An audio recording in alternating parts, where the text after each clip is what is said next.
Archery. It's taking the country by storm. Whether it's tournament competition,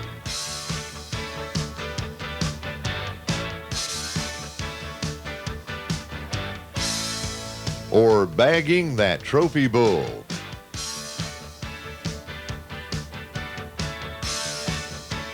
the field of archery has grown by leaps and bounds. If you're serious about your bow skills, then this video is for you. It's produced for the novice archer and bow hunter and designed to give you step-by-step instructions for properly setting up your compound bow to ensure that you're the very best you can be.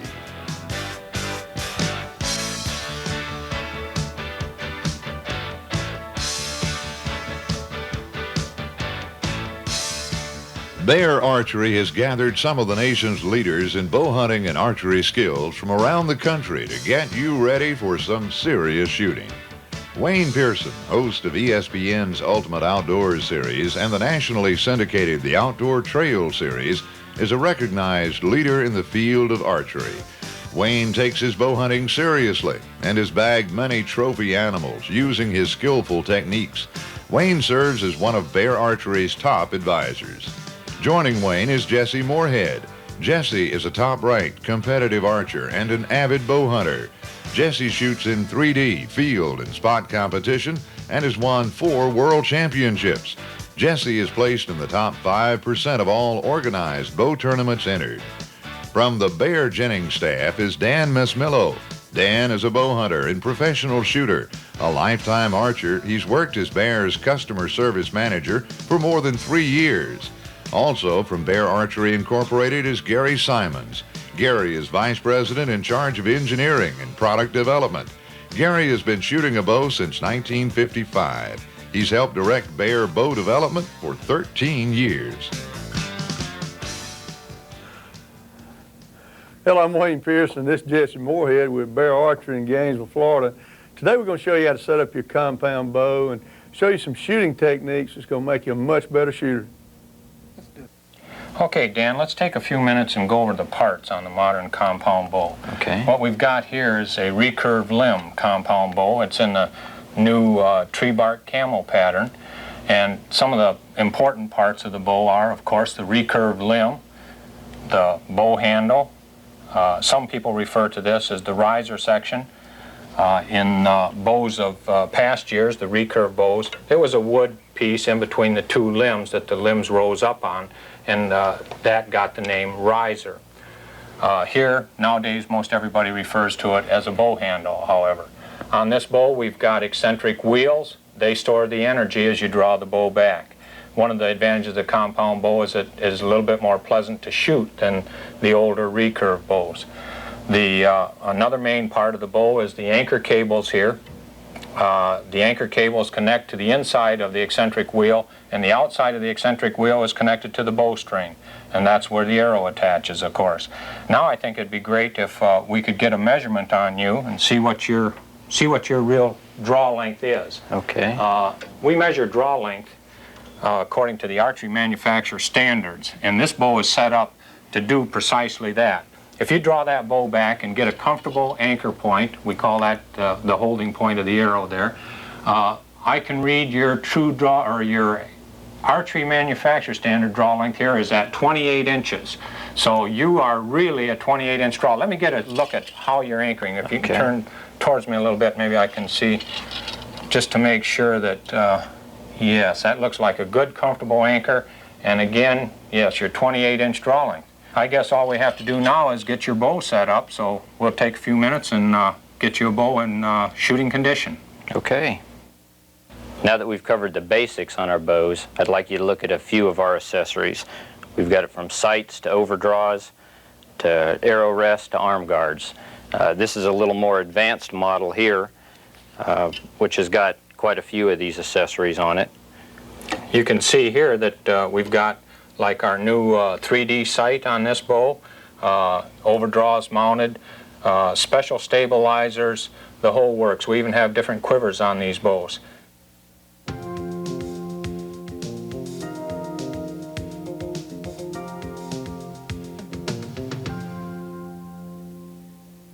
You know, Jesse, Dan and Gary did a real good job talking about the nomenclature of the bow, and then went ahead and even sized the bow up, proper draw length. Now, you take the bow and let's go ahead and go step by step and set it up. All right, let's do it. First thing we'll do, we'll put the cable guard on. While you're doing that, Jesse, why don't you tell them a little bit why you put that cable guard on? Sure. What the cable guard does is just keep the cables from striking your arrow when you draw your arrow back. Just keeps the cables totally out of the way of your arrow. This one right here is a very simple one to connect.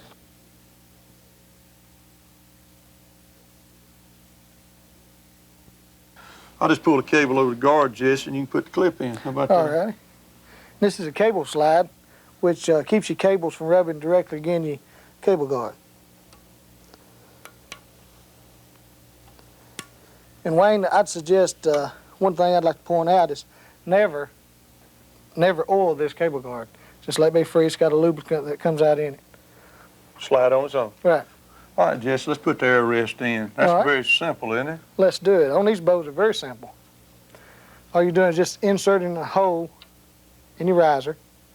And most time the rest on your bows, probably a half inch, would get you in the ballpark of center shot. Center shot's just how far your string is away from your riser. We want to put your rest out basically the same. Okay. We're going to put a bow square to that. Kind of measure that right there and see if it's about a half inch out. Okay, we got right at a half inch. That'll be good enough, Wayne. Think that'll be center shot. That's close. Now, Jesse, if anything, you'd want that center shot out just a little bit, wouldn't you? Yes, if you're going to run it anywhere past center, I recommend it being out. Okay. And what that means, folks, is the end of your arrow needs to be pointed out to the left if you're a right-handed shooter, just a little bit. Just take that arrow and point it over to the left just a touch, about 1/8 of an inch max, something like that. Exactly, exactly. All right, we're going to use an arrow. The next thing we're going to do is put the knocking point on. Okay. And doing it with an arrow is very simple. We're just going to use the arrow to align square. We're just going to set it up square. If anything, we want the point of the arrow pointing downhill just a little bit. And a lot of times you can use your cock feather on your arrow, either sticking up or sticking out. It's just a reference point of how to put the arrow on each time. All right, Wayne, in my opinion, as y'all can see, the arrow's pointing out left of center. What do you think about that? Looks good to me, and also it's down just a little bit. And the reason this arrow's pointed down, when you come back to a full draw, the arrow's going to be perfectly level on your wrist. Exactly. Instead of cocked down too much. Right, it shoot much better an arrow with a knock high on it, in my opinion. Let's clamp it down. It looks real close. Let's tighten her on down right there, I think, and then we'll go to the next step.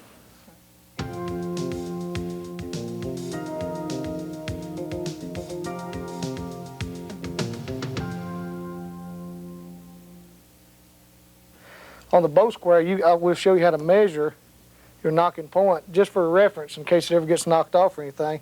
You'll be able to set it back. Bow square is real important. This is a tool that we really recommend you to purchase right here.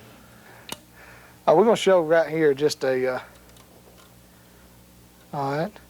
If you got numbers on your bow square, this in here set at, actually the knocking point may be just a tad high, but what's going to give you, it's going to give you a number on the bottom of the knocking point to where you can go back to, if it ever gets knocked off, you can always go back to it. Piece of cake, in other words. Jesse, the next thing we need to do is put our wrist strap on, and I think you can do that, man. I think it ought to work if I can figure this out. I think a wrist strap's very important. I know it is to me. How about you, Wayne? Oh, I really like that model right there, too. Sure do. It's a lot easier to assemble, and Piece of cake, in other words. no problem. Glad you're doing it. And the wrist strap is mainly just to keep you dropping your bow. You want to shoot your bow with a free hand. And once we get this on here, we'll show you more about it. Is my sight losing me or leaving me? I was going to ask if you want to borrow my glasses. Okay, go ahead and put your stabilizer on. We got a stabilizer. And stabilizer comes in all lengths. Shorter the better while hunting, as long as you got some weight in it. And stabilizer to me is very important. Like I said, on the wrist strap, it's just to keep from dropping your bow with shooting a loose hand. And the stabilizers give you a little extra weight out there. It's just like if you ever got under pressure. If you ever got under pressure, you're out there on a big buck, you can imagine trying to hold a feather, being nervous, how much it'd shake. Stabilizer, you tap a bowling ball hang out there and it's just going to freeze you. So this splitting the difference. I think you got to have weight on your bow to be steady with it, and I think that short stabilizer's fine. Now we got our basic bow set up right here. And what this is, folks, is this is actually shooting sort of like shooting a basketball. You've got to be able to judge distance. You got to be able to make that hoop every time. In this particular game, you got to be able to hit that pie plate every time.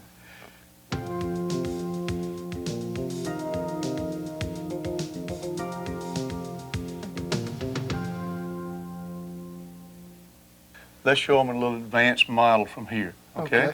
And you're right, Wayne. I shot, when I first started competitive archery, it was no sights.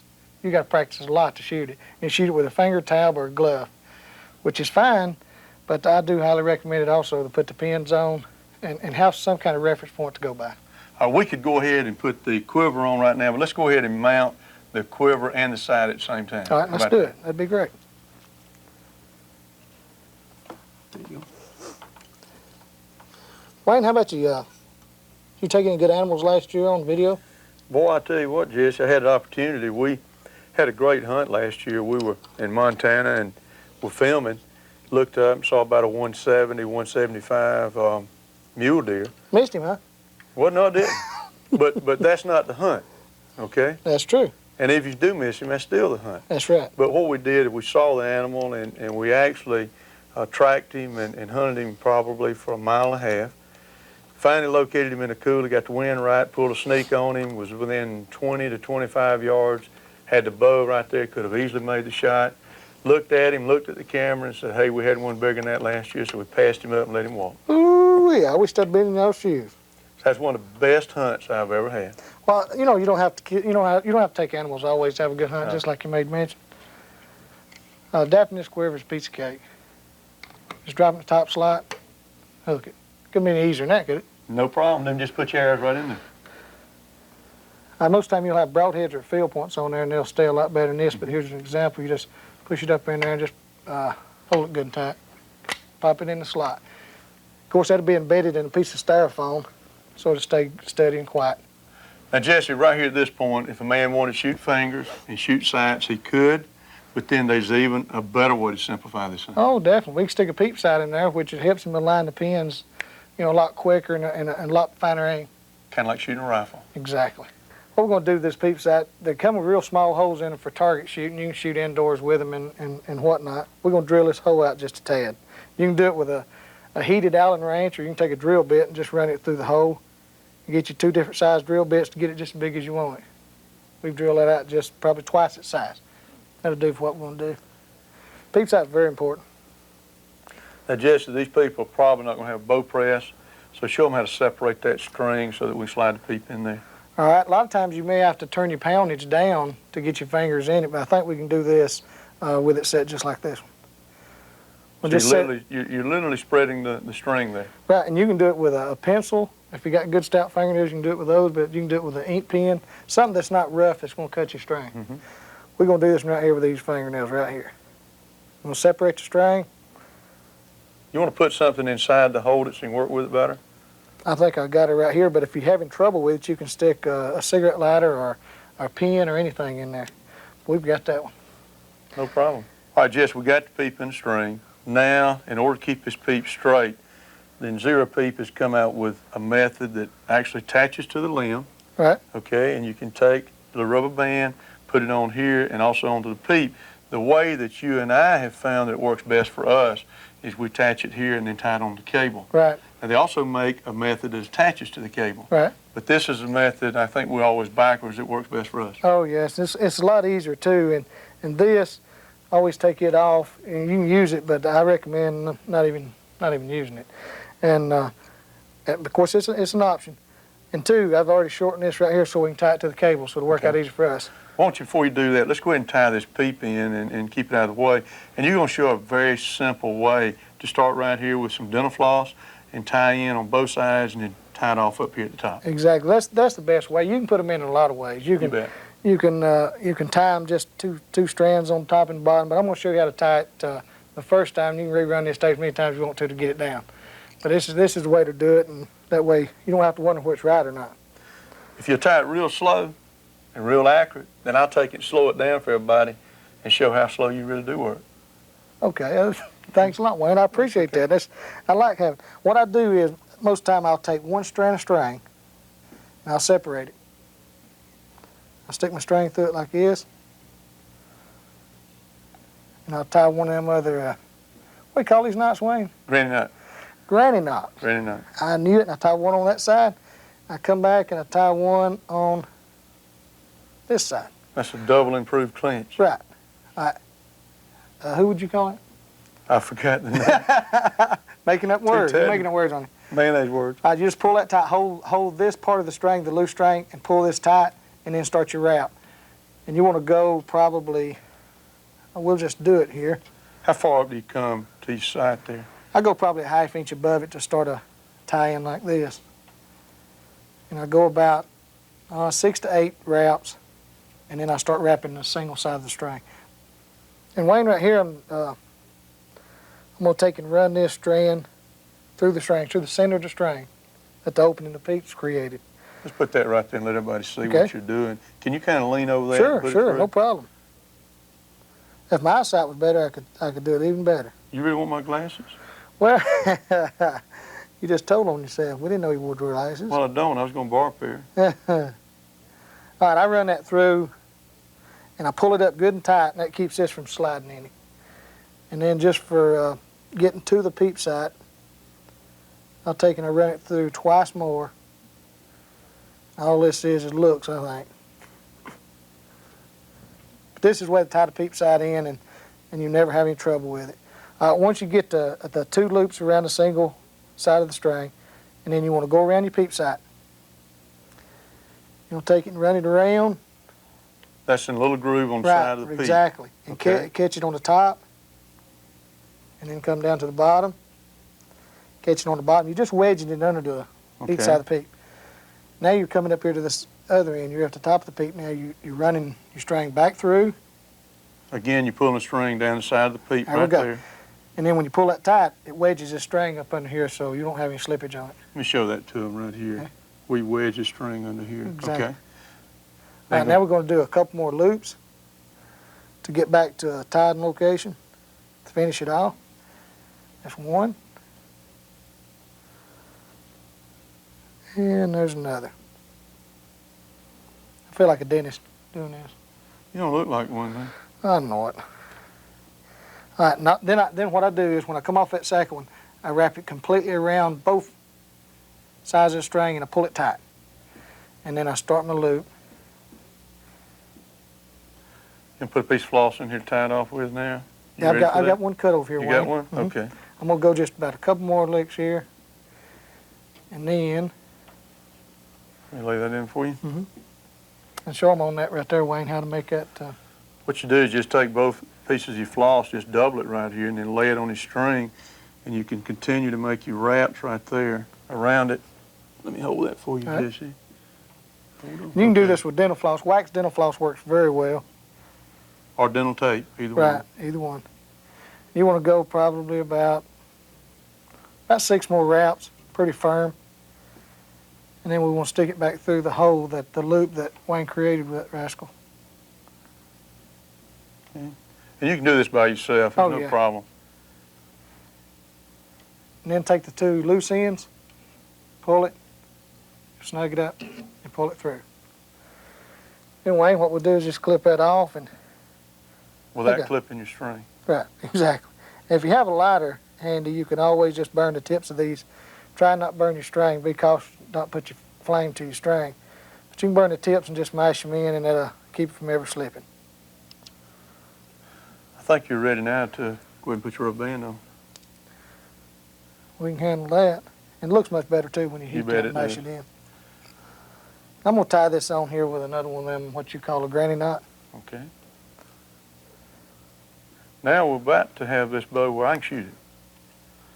Exactly. It's a whole lot simpler. We've not put that much really cost into it. I mean, Bear has several sights and peeps and all at reasonable price, and it's worth every dime of it, in my opinion. Well, you're not looking start at that much to really improve That's your right. accuracy. You want to wet the end of this too to get it to slide on the tip of this. Well, better. that was nasty. I know it, but you know, I'm glad you don't shoot it's sort of like eating hunting camp. You know, it's Oh, nasty. okay. It's nasty, but it's good. Okay, we've done that. Now see if that comes back to me right there. we're lacking one thing on it, Wayne, that I can see.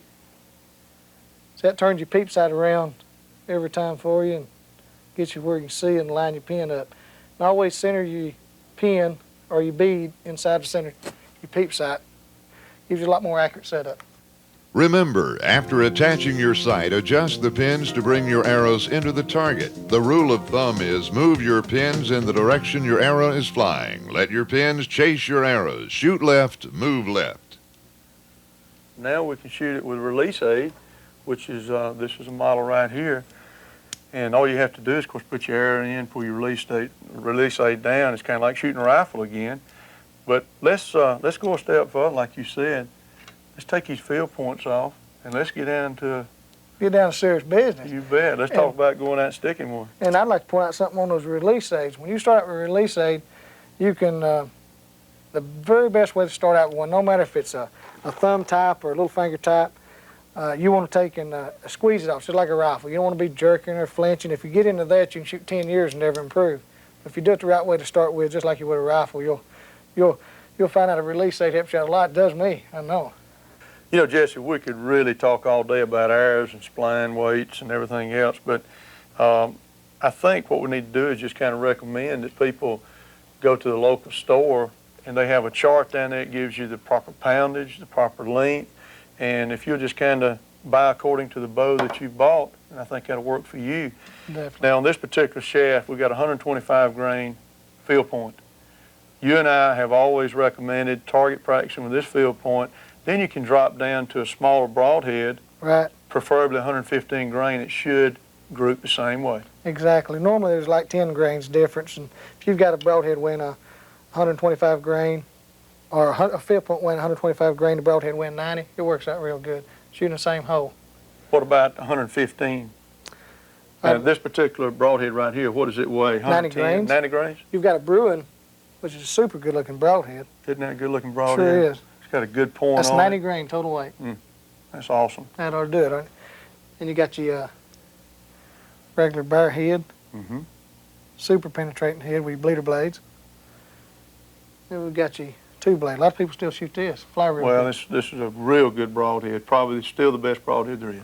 Awful good, awful good. I like the looks of that little Bruin there too. Oh, I do too. You want to install a broadhead on that arrow? I think it'd be a good idea, and let's go ahead and install this little nanny right here, and since it's comparable to what we're shooting. All right.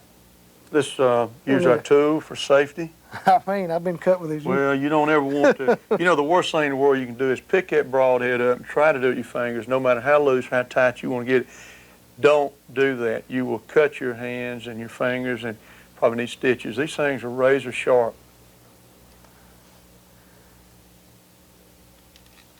Well, you wouldn't want to cut yourself right before you went hunting. That's pull a day. No way. How you going to pull your bow back?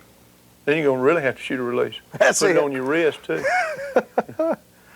And then just loosen it up. That's a good-looking broadhead, a good-looking setup right Oh, there. that looks good. You know, something else that we have to be concerned about is proper alignment on the bow of this broadhead. A lot of people don't think about it. They stick it on, shoot it. Show me how to line that thing, Jesse. I've found that many times, many times. I've had arrows where I just screwed the broadheads on and it wouldn't group. Then you line them broadheads a certain way. It really doesn't, to me, it doesn't matter which way you line them as long as they're all basically the same. And then you'll get the same group. You'll get a grouping broadhead. And the only way I do it, Wayne, is I take a torch and just heat up the insert and turn the broadhead to where you can lay the broadhead on the table and lay your vanes on the table or your feathers, and the broadhead will actually lay flat and the two vanes will lay flat.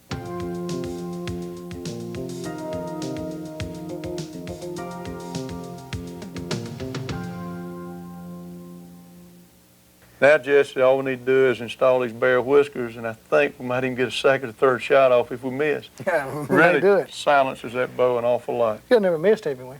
Well, once, twice. I didn't tell nobody that. Did you? Well, sort of.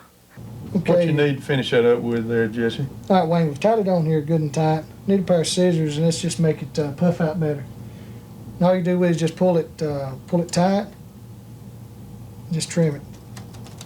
Oh, man. Ain't that a neat little trick? That's a piece of cake. Mm-hmm. And the more you shoot it, more strands you get out of those whiskers. Okay. Now you put one right here. Fold it over. Tie one of those granny knots. The granny knots. We name that after our grannies. I guess the simplicity of it, I guess. Grannies are sort of simple and sweet and nice and all that stuff. And special. I think that works good on it. You can do this with a sharp pocket knife, but I don't have any sharp ones.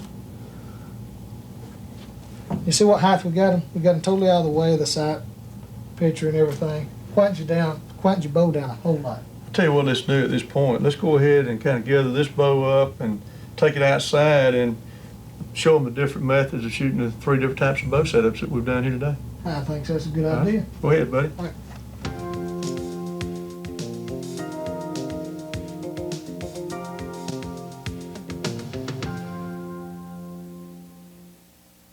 Well, we got a couple of bows set up. We can demonstrate how to shoot them and shoot with fingers and no sights. Then you want to shoot an arrow with, show the folks that you can hit the target with no sights with fingers. And then shooting a glove. You can shoot a tab or a glove. Gary will be shooting pins and Hold that anchor point good and tight. You get back tab here in just a minute. Hold it right there until he tells you. As you can see, he's anchoring in the corner of his mouth. Good form. Right, Dan. Beautiful. Good. All right. Now then. And that's shooting without sights and anchoring. You still see he's anchoring right at the corner of the mouth. Okay. All right. Don't say that's enough. And then Gary, if you want to, Gary's going to shoot it with fingers. Okay. And the only difference is he's got the pins on and he's shooting it with his fingers, and basically the same thing, but you got an aiming point now. You got pins that you can set for different yardages for hunting or for target shooting, just like he's doing. So see, he's looking through the peep sight. He's got a peep sight there, anchoring corner of the mouth, good form. Always relax your hand. Don't try to jerk your hand off, just relax it like Gary did. Okay. Makes a good shot. Wayne's going to shoot a release aid, which in my opinion, this is the only way to hunt. I mean, a lot of people disagree with me, but a release aid, I think, just improves your shooting all the way around. And you squeeze it off just like you do a rifle. And hold good form. Of course, he's got the peep sight and the pins, and good anchor, and he'll just squeeze it through. Beautiful. You'll get your tighter groups and do a whole lot better shooting that way, Wayne, I think. By properly setting up your compound bow, you'll become a much better shooter. Archery is a challenging sport of accuracy and precision, and there are virtually endless possibilities of moving up to a more advanced system. As with any sport, it takes practice to become proficient. To be the best takes dedication. At Bear Archery, we're committed to supplying you, the consumer, with the very best in archery equipment.